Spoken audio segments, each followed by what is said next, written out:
إياك نعبد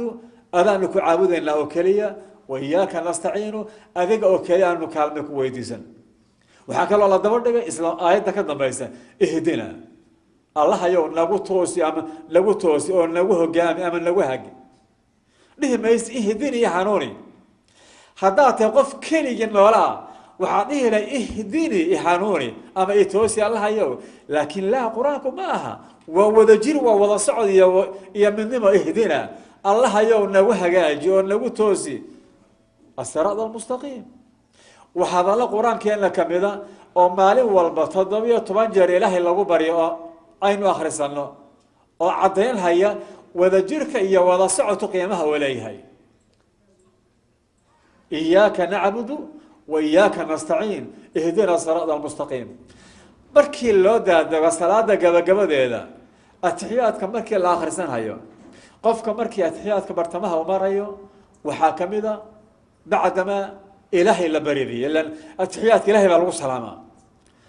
ربي سبحانه وتعالى هبيك رسولك فوق السماوات السبع وتقي جبريل وكهري إلهي محل غو سلامة يا التحيات المباركات الصلوات الطيبات لله وإلهي سلامة الغو سلامة إلهي مركي سلامة الغو سلامة محو إلهي وجه بالرسول كيسي السلام عليك أيها النبي ورحمة الله وبركاته ورب سبحانه وتعالى مركي سلامة الله وسلامي سلامة رب العزة ورسول كيس وجوابي السلام عليك أيها النبي ورحمة الله وبركاته ما دام رسولك هذا المعنى الله وسلامي ورسولك عليه الصلاة والسلام جعل يستي إنه كقيب قليا نبت قليا مسلمين تكلم مركزها وحكوا عليه السلام علينا وعلى عباد الله الصالحين ومحل شاهد رسولكم مردهن السلام علي مردهن وعلينا السلام علي وعلي السلام علينا نبت قليا كوركا نغاها أهاتو قف كستو مسلم مركو صلاة كجرة تحيات كيسا وحاكمدا السلام علينا حتى هدو كلية كان أيو هدو كلية كان أيو وحو اسكا عبري صيغة الجمع وذجر السلام علينا nabadgeliya korka naga ha ahaato وعلى عباد الله الصالحين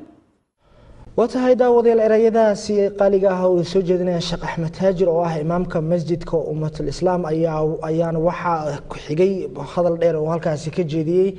Axmed Cabdi Salaan oo asigoo ah sidaan sheegay baa ra'iisul wasaare ku xigeenkii dawladda Nuur Cadde oo markaas booqasho ku kala bixinay wadankan Mareykanka marka fursad u noqotay inuu soo booqdo gobolka Minnesota qodbadiisii iyo hadaladiisina waxa kamid ahaa بسم الله الرحمن الرحيم السلام عليكم ورحمة الله وبركاته دمان أصحاب هالكان جوكتا مرتدا هالكان يعني هالكان ميسك يلا فردي قبلها ولا الذي هالكان فردية دمان تيران من الصوت ورتو وركور وحمدكم السلام يا سلامة إسلامك السلام عليكم ورحمة الله وبركاته سلام كدب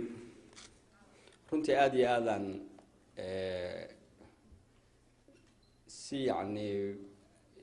قير له أو قيمة بدن أيان ودرين سنة هاي سودوين تان وانه هو دتك ولا لها كل يوم درين ونوجد الدلك الصومالية أيان ونهدي كم تلاقي هذا قف كلية ما هو سودوين يعني حوجا أو درين كي صومالية يقف كي يمد إن أنا هاي مركا مرة بعد يعني كم هذا عليا سودوين تديرن سيدا مقالة اللي يسودوين اللي يردي يوضياشي أصحابتي iyo gabdhihii dhamaan maaragtay soo dhaweynteeda gacan ka geysatay iyo runtii barnaamijkan quruxda badan ee halkan laga qabtay hal wax uga duwan waa dawlad la'aan dawlad shaqaysa oo mas'uuliyadda dawladnimo maaragtay looga baahan yahay qabata ayaan haysanano 20 sanana waxaan la dhacdacaynay in la helo intaas ahayd sida dadka warqabtaan 15 shir ayay maraysaa hadda oo mar walba waxa la isugu tagay oo loo ururinayo oo dadka loo waqti qaar 2 sano qaatay iyo qaar bil qaataba waxay ahayd in la helo dawlad mas'uuliyadii shacabka aysan qaadan karin oo qabiilku aysan qaadan karin oo ururadu aysan qaadan karin dawlad buuxisa booskaas markii ay yani runtii gacmeena aan ku burburinay dawladii markaas in badan oo halkaan fadhida aan ka wada shaqayn jirnay in badan kalena ay kulli oo service ka haysatay ku dhex noolay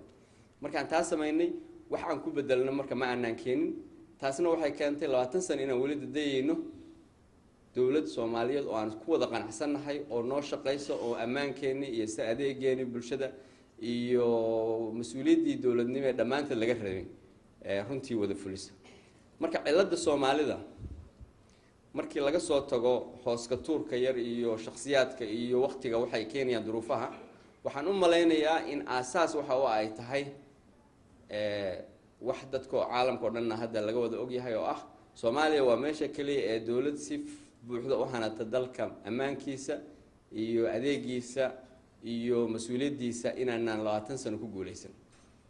ani marka waxaan isleeyahay halkaas mashaakilkeenu halkaas yaala. su'aasha markaas weydiinayna waxa way xasaan uga baxnaa marka see loo helaa dawladnimo, see loo helaa isku dayo badan baa jira. aniga shirkii Djibouti ee hore waan joogay 2000 kii Nairobi ganacsataan oo waxaan ka cover gareynaynay, kii Djibouti waan cover gareynay, kii haddana mas'uuliyaddan qayb ku lahaay waxaan hadda ka miiska wax ka fadhiyay. intaba markas waxa uu lagu tashanay waxay ahayd in la helo dawlad shaqayso oo dadku u adeegto. dawlad la'aantu marka xaqiiqdii waxayna dhaxashay waxa ugu badan inteena in maanta halkaan joogno oo inteena ka soo tagtay oo aan go'aansanay inaanan ku dhex noolaan karin xaaladda dawlad la'aanta ee dalka jirta ee aan ka soo tagno. ka soo tagidaasna waxay kaloo keentay in wax nagu bedelo meesha aysan joogin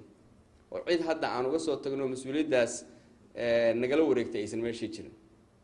marka mar haddii aan isla fahamno niraahno war mashaakilkaygu waa dawlad la'aan, ani horta markood waxay ila tahay in wax alla wixii noo wadaya dhinaca dawladnimada horta inaan gacan siino. waxa noo sii dhaweynaya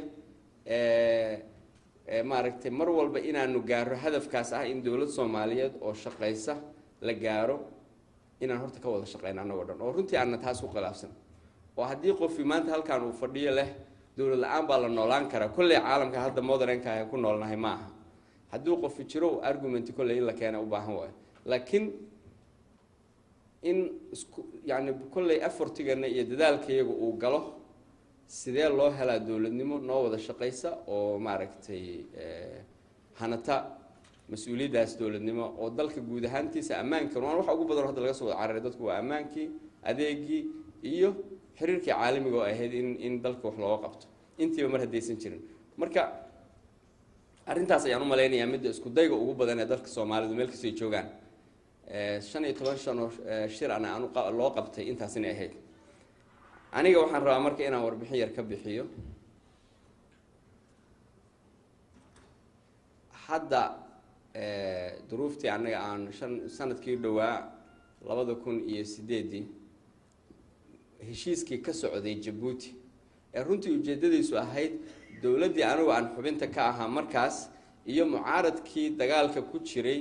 inta la isu keeno in la sii adkeeyo oo talaabo labaad laga sii qaado dawladnimada Soomaaliyeed in la sii adkeeyo. shisheeyihii markaas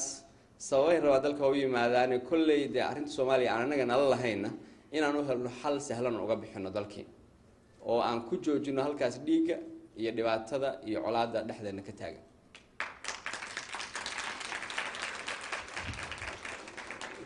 walaalayaal waxaan rabaa inaan marka hore runtii si yani